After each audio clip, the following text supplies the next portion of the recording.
Horror कहानियां थी। अगली मौत किसकी? संजीव अपने दोस्तों राघव और प्रतीक के साथ बियर बार में बैठकर बियर पी रहा था। संजीव आज बहुत खुश लग रहा था। अरे यार, आज की पार्टी में तो मजा आ गया। तुम दोनों दोस्तों के साथ तो मेरी जिंदगी इतनी अच्छी है कि क्या बताऊं कितनी अच्छी है। अरे भाई, अब दोस्ती की है तो जीना मरना सब साथ में। हाँ अरे यार सुनो, जल्दी से एक बियर और ऑर्डर करते हैं ना, एक आखिरी, और उसके बाद ये जश्न यहीं खत्म हो जाएगा। अरे हाँ, क्यों नहीं। वेटर, जल्दी से 2 बियर की बोतल लेकर आओ। आज मेरे दोस्तों को जश्न मनाना है, क्यों? इतने में वहां पर एक बहुत सुंदर लड़की छोटे छोटे कपड़े पहनकर हाथ में बियर की बोतल लेकर उसके पास आती है। ये लीजिए, आपने बियर ऑर्डर की थी ना, मैं लेकर आ गई।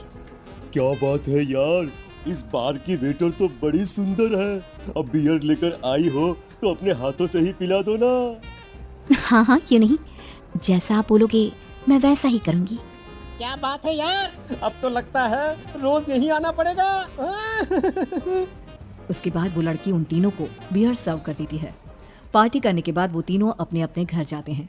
प्रतीक, संजीव और राघव को उनके घर छोड़कर जैसे ही अकेला अपनी कार में आकर बैठता है तो अचानक उसे एहसास होता है जैसे उसकी कार की पीछे वाली सीट पर कोई बैठा हुआ है।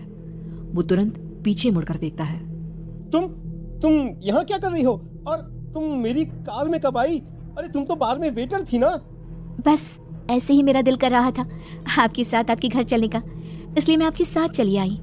अरे लेकिन तुम मेरी कार में आई कब? अभी कुछ देर पहले तो यहाँ पर मेरे दोस्त बैठे हुए थे। प्रतीक के इतना बोलते ही उस लड़के का चेहरा खतरनाक तरीके से बदल जाता है। उसकी आंखें पत्थर की तरह सफेद और पूरे शरीर पर नीली नीली नसें उभर आती है।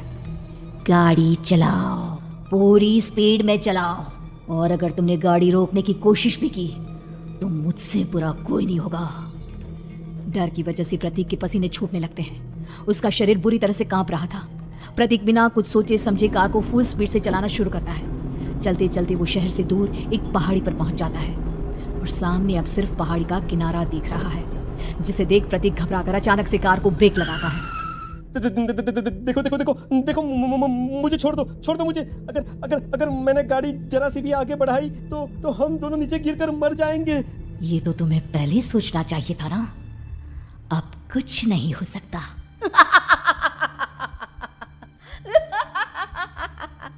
छोड़ दो मुझे। नहीं प्लीज मुझे छोड़ दो। प्लीज मुझे जाने दो। छोड़ दो मुझे। गाड़ी आगे बढ़ाओ। और तभी अचानक से बिना प्रतीक के स्टार्ट किए उनकी कार आगे बढ़ती है और गहरी खाई में गिर जाती है। उसकी चीखने की आवाज एक चारों तरफ सुनाई देती है।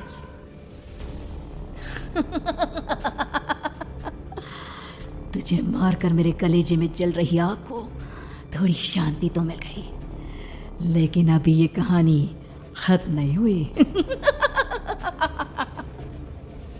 और फिर अगले दिन राघव और संजीव को पता चलता है कि प्रतीक की पहाड़ी से नीचे गिरकर मौत हो गई। अरे कल रात की तो बात है यार, हम सब बैठकर पार्टी कर रहे थे, लेकिन मेरी एक बात समझ में नहीं आ रही। राघव शहर से इतना बाहर उस पहाड़ी पर इतनी रात को क्या करने गया था? अरे यार, वही सोचकर तो मैं भी परेशान हूँ। हम दोनों को छोड़ने के बाद तो वो सीधा अपने घर जाने वाला था, और वो आत्महत्या क्यों करेगा भाई? कल रात तक वो कितना खुश था, हमारे साथ सेलिब्रेट कर रहा था। हाँ, लेकिन पुलिस ने तो यही कहा है कि प्रतीक ने अपनी कार को जानबूझकर पहाड़ी से नीचे गिरा दिया और आत्महत्या कर ली। अरे यार संजीव, मेरी तो कुछ भी समझ में नहीं आ रहा है। चल ठीक है, अब मैं अपने घर जाता हूँ। Okay bye. राघव अपने घर में अकेला था। दोपहर का वक्त था। तभी दरवाजे की घंटी बजी। कौन है? अरे 1 मिनट रुको, अभी आता हूँ। राघव ने जैसे ही दरवाजा खोला उसने देखा कि सामने एक बहुत खूबसूरत लड़की खड़ी हुई है। कौन है आप, और यहाँ किससे मिलने आई हैं? देखिए ना, बाहर बारिश शुरू हो गई थी, मेरी गाड़ी खराब हो गई है। आपका घर नजर आया तो सोचा कुछ हेल्प ले लेती हूँ। क्यों नहीं, आइए ना, आइए। मेरे कपड़े पूरे भीग चुके हैं, क्या आपके पास टॉवल मिलेगा प्लीज? राघव अपने बाथरूम से एक टॉवल लाकर उस लड़की को देता है। थैंक यू सो मच, अब मैं चलती हूँ। अरे इतनी क्या जल्दी है? आप चाहे तो बारिश रुकने तक यहाँ पर रुक सकती हैं। हाँ। लड़की ने पलटकर राघव की तरफ देखा। नहीं, मुझे जाना होगा, मेरा काम बाकी है। और वो वहां से चली गई। उस लड़की के जाने के बाद राघव अपने बाथरूम में नहाने के लिए गया और जैसे ही उसने बाथरूम में देखा तो उसका टॉवेल वहीं पर लटका हुआ था। उसने टॉवेल हाथ में लिया तो देखा कि उसका पूरा टॉवेल खून के धब्बों से सना हुआ है। अरे अरे ये क्या? ये टॉवेल तो मैंने उस लड़की को दे दिया था। ये वापस मेरे बाथरूम में कैसे आ गया? और इस पर ये खून के धब्बे कहां से आ गए? राघव ने आईने में देखा तो उसकी गर्दन पर एक बड़ा सा चाकू का कट लगा हुआ था जिससे खून बह रहा था, जिसे देख राघव के होश उड़ गए। हाँ, अरे ये क्या? मेरी गर्दन इतनी ज्यादा कटी हुई है और मुझे दर्द भी नहीं हो रहा है। ये क्या हो रहा है मेरे साथ? राघव घबराकर बाथरूम से बाहर आया और अपना मोबाइल उठाकर उसने संजीव को फोन लगाया। संजीव जल्दी से मेरे पास आ जाओ। मुझे लगता है कुछ बहुत बड़ी गड़बड़ है, जल्दी आ जाओ। उधर से आवाज आई, लेकिन वो आवाज संजीव की नहीं बल्कि एक लड़की की थी। कुछ अजीब नहीं हुआ है, बस तुम्हारी मौत तुमसे मिलने आई थी और तुम्हें मारकर चली गई। अब तुम इस दुनिया का हिस्सा नहीं हो राघव, इसलिए तुम्हें अपनी गर्दन के कटने का दर्द भी महसूस नहीं हो रहा।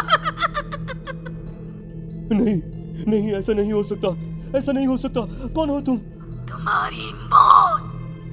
अब संजीव के पास खबर पहुंचती है कि राघव ने अपने ही घर में चाकू से गर्दन काटकर आत्महत्या कर ली। ये सुनने के बाद संजीव के होश उड़ गए। वो पसीने से तरबतर हो गया और एक अनजाना डर अब उसके दिल को सताने लगा। संजीव के साथ ही उसका एक छोटा भाई राजीव भी रहा करता था। अपने भाई को इस तरह परेशान देखकर राजीव उसके पास आया। अरे भैया, क्या हुआ भैया? आप इतने घबराए हुए क्यों लग रहे हैं? प्रतीक और राघव की मौत, मेरा मतलब मेरी कुछ समझ में नहीं आ रहा भाई। अचानक से मेरे दोनों दोस्तों ने आत्महत्या क्यों कर ली? अरे वो तो मेरी भी समझ में नहीं आ रहा है भैया। हाँ, हो सकता है कि कोई परेशानी होगी और इसीलिए उन्होंने ऐसा किया होगा। हाँ, लेकिन दोनों की जिंदगी में एक साथ परेशानी और दोनों का इतनी खतरनाक तरीके से आत्महत्या करना, कहीं ऐसा तो नहीं मैं भी मर जाऊंगा? अरे आप ऐसी बातें क्यों कर रहे हैं भैया? वैसे ही मैं इतना परेशान हूँ। जब से अंजलि ने मेरा साथ छोड़ा है तब से सब कुछ बहुत अजीब सा हो गया है। रोज रात को डरावने सपने आते हैं। ऐसा लगता है जैसे अंजलि बार बार मेरे सपनों में आकर मुझे डराने की कोशिश करती है। अंजलि का नाम सुनते ही संजीव की आंखें फट गई और उसके गले में आवाज अटक गई। उसके चेहरे पर घबराहट साफ नजर आ रही थी। कौन थी वो लड़की जिसने प्रतीक और राघव को आत्महत्या की आड़ में मौत के घाट उतार दिया? और कौन थी अंजलि जो बार बार राजीव के सपनों में आकर उसे डरा रही थी? अंजलि का नाम सुनकर संजीव इतना घबरा क्यों गया? इन सवालों के जवाब जानने के लिए देखिए इस खतरनाक कहानी का अगला भाग।